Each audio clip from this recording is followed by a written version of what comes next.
What's good, y'all? Welcome back to the channel. Double A Hef here with a special edition of the Truth Scope. Obviously, as many of you already know, the Super Bowl just ended, which is basically a national holiday in the United States of America. And also, the Los Angeles Rams won with a score of 23-20, as you can see on the screen. Now, I just want to touch on a few things here. First and foremost, it was a much better Super Bowl to watch than last year because it was more competitive, especially with the added parity with the injuries. Again, first and foremost, I never like as a player, as a former player, I should say, not an NFL, but a high level football player. Like injuries, you don't wish that on anybody. You know what I mean? For sure. Even in competition, you want the person you're going against to be at full, full go. You don't because like if they're weakened and you win as a competitor, you didn't really win. I want you to be at your 100 when I beat you. You know what I mean? That way I know that I'm the fucking best. So, but even with the parity and the adjustments that were made, because it made the game tighter than I think it would have been if Odell Beckham Jr. not gone down with that knee injury, which looks like it may be bad and may require surgery. I've torn my ACL before, so I know how that is, and it's looking like he's probably going to have to get some surgery. And obviously Odell's not as young as he used to be, so my fingers are crossed for him. But again, once that happened, it made the game, much closer. Uh, for the viewing audience, and obviously for your average Joe football watcher or spectator, or people that just only watch one football game and that just happens to be the Super Bowl. So moving on, a few things I just want to point out. Joe Burrow, he played a pretty sound game. I like the first touchdown. Well, I don't actually. It wasn't a touchdown. I think it was no, it wasn't a touchdown. The first like real throw he threw in the game was a fly route down the sideline to Jamar Chase with Jalen Ramsey on a one-on-one. Now a lot of quarterbacks won't take that throw, but the young Joe Burrow did, and I mean I knew the way he cocked back to throw that ball. I was like, God damn! First of all, I didn't even know Joe had an arm like that. I knew he could throw, but the way he cocked back and threw that shit, I was like, Jesus. You know what I'm saying? Like, where the hell is he throwing this damn ball to? And then obviously, Jamar Chase made a hell of a catch on that. But he's been doing that all season, so that's great. And then Joe Burrow showed a lot of resiliency. He went down with that knee injury. Apparently, it doesn't look too bad. Again, I've had knee issues in the past, so I can tell you from experience that they're nothing to mess with. And I mean serious knee injuries. So, he showed a lot of resiliency to even come back in the game, wave off the backup. I will say from a Bengals perspective on offense that they should have been a little bit more aggressive. From my perspective, once they got ahead, they kind of like pulled their foot off the gas a little bit, and they shouldn't have. Now you may be thinking, well, hey, right at the halftime they came out and they scored big. Yeah, but that wasn't really so much them being aggressive. Like that was just you got to take that play when that play comes. But I mean, once they got ahead, you have to be aggressive, not too aggressive. I'm not saying go out there and just freaking, change your whole offense up. No, but I mean, call some daring plays. You have Aaron Donald out there, that's chomping at the bits to get after your quarterback. You got to keep him at bay. And I don't think they did a well enough job of changing up the cadence. And I don't just mean the cadence like the actual cadence. I mean the cadence of their flow, to, to leave him null and void. So, with that being the case, obviously, let's switch to the Bengals defense. Their defense started the game out pretty well. I mean, what are you gonna do when you have OBJ and Cooper Cup out there? Um, but once OBJ went down, they started honing in on Cooper Cup, but obviously not well enough. You know, and this is my issue. This is my issue. This is my issue. This is my issue. Everyone in the stadium knew who that ball was going to. That last drive, we all knew. Y'all don't know? Come on, man. It's a goddamn Super Bowl, and you know what? There's a lot of people in sports that won't agree with what I'm saying, and I get that. That's cool. But a lot of people in quote unquote sports haven't been on the same side of the ball that I've been on. So you know what? I'm willing to die on my sword with my shield. That's how I'm willing to die. That's how we got here. That's how I'm willing to die. So if I'm the Rams, you know what? OBJ went down. You know what? We're gonna go with Cooper Cup because you know what? And I said this in one of the last videos I did. The fucking Titans, when they lost to the Bengals, you want to know why? You got fucking Tannehill throwing the balls how many goddamn times? You sacked Joe Burrow how many goddamn times? But you got Tannehill throwing the ball. How many? No. Derrick Henry is your fucking meal ticket. Get the ball in his hand. Find a playmaker. Too many times in sports, especially now in the days of analytics, we get so far away from what the hell we need to do and how the hell we got there. You know what? Put the ball in a fucking playmaker's hands. Excuse my language, but you know what?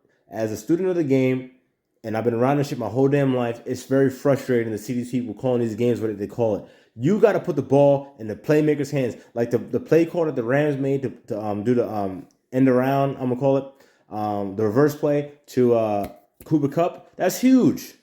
That's huge. But that's what you need to see. That's what you need to see. Yeah, we're gonna give him the ball. He's a playmaker. Yes. Period.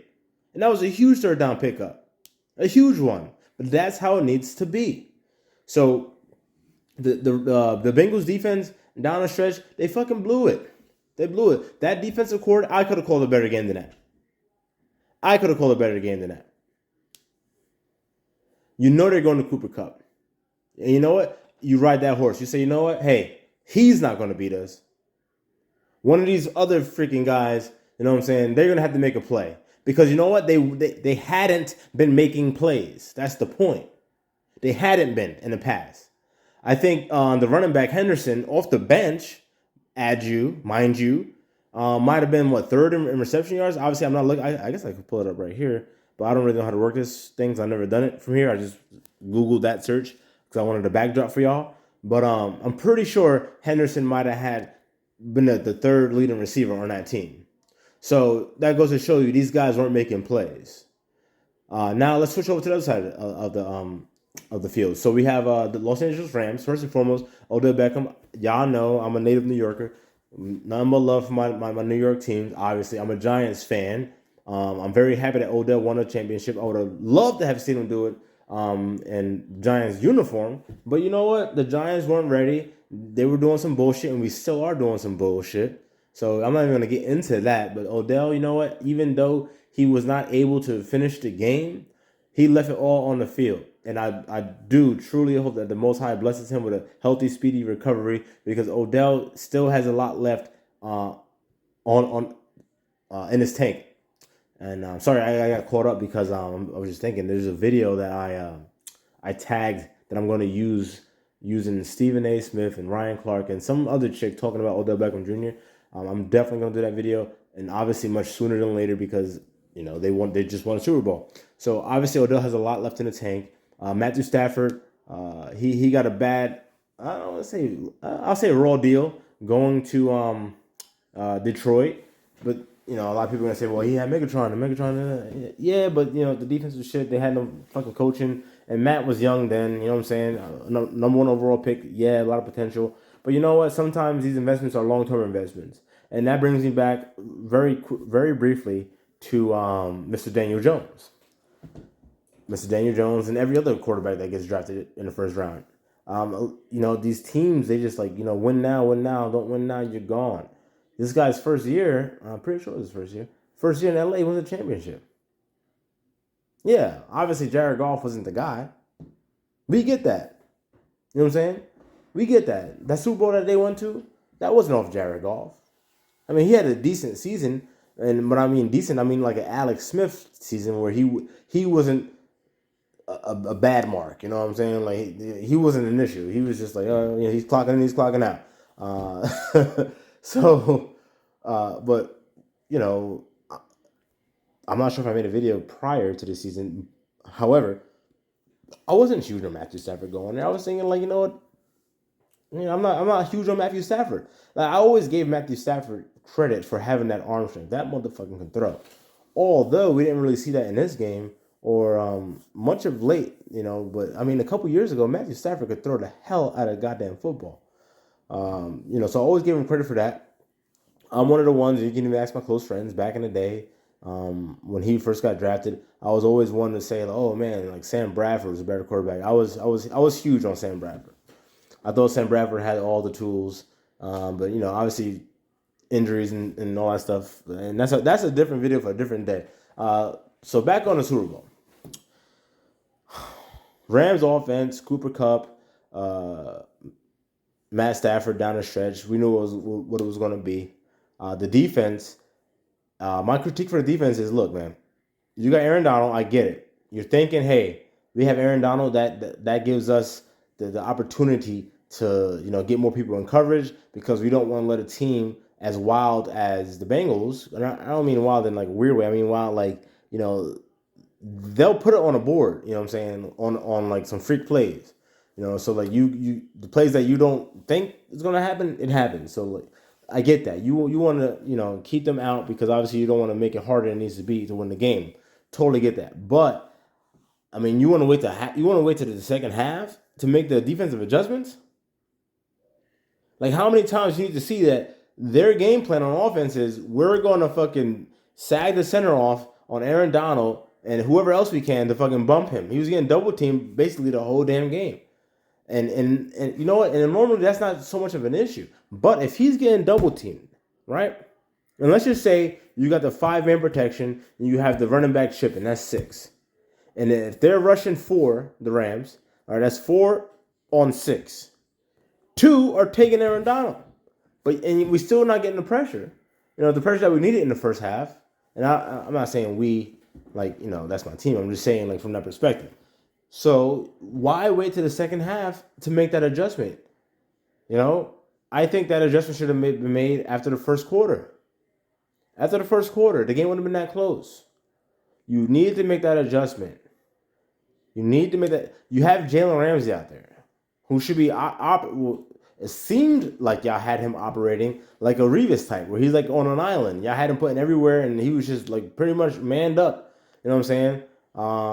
On that side, because there was a couple of plays where they had people in the slot come out and they switched, and Jalen just stayed on the outside. So they had him basically just covering like that side. So I would say like a hybrid Sherman Revis type thing. You know what I'm saying? And hey, if that's the case, then fucking believe in that motherfucker. Believe in him. Bring somebody else in and get that extra man in the box to open things up for Aaron Donald, because Aaron Donald had a hell of a second half. But I think the coaches left him hanging, too much in the first half. After the first quarter, hey, come on, I'm telling y'all from my couch over here watching the game. Y'all getting all the visuals, all the printouts, everything. You can see play by play on your iPads. I know how y'all got it. Y'all should have made that adjustment. Now moving towards the Super Bowl MVP. I believe Aaron Donald should have got it. Am I shocked that Cooper Kupp got it? No, not. Of course not. First and foremost, he's a quote unquote white dude. So whenever the NFL gets a chance to do something like that, they're definitely going to do it. And not only that, when the dude started speaking, the nigga sounded like he was straight, like he didn't even go to college. He was like, I'm just happy to be proud of you guys. Bubba? No, I'm joking. I'm so. I'm joking. No, but he did sound like, but ding ding ding ding ding ding ding. Oh yeah, Cooper Kupp. I never heard him speaking to them, but I will tell you this: Cooper Kupp's a hell of a receiver, and that last drive, everyone knew where the ball was going. The Bengals put that last drive, but I will tell you what, Aaron Donald was a huge part of that game and them winning. I think he was a bigger part than Cooper Kupp and a bigger part than Matthew Stafford. And it's always difficult to try to equate that from offense to defense, especially with a defensive tackle.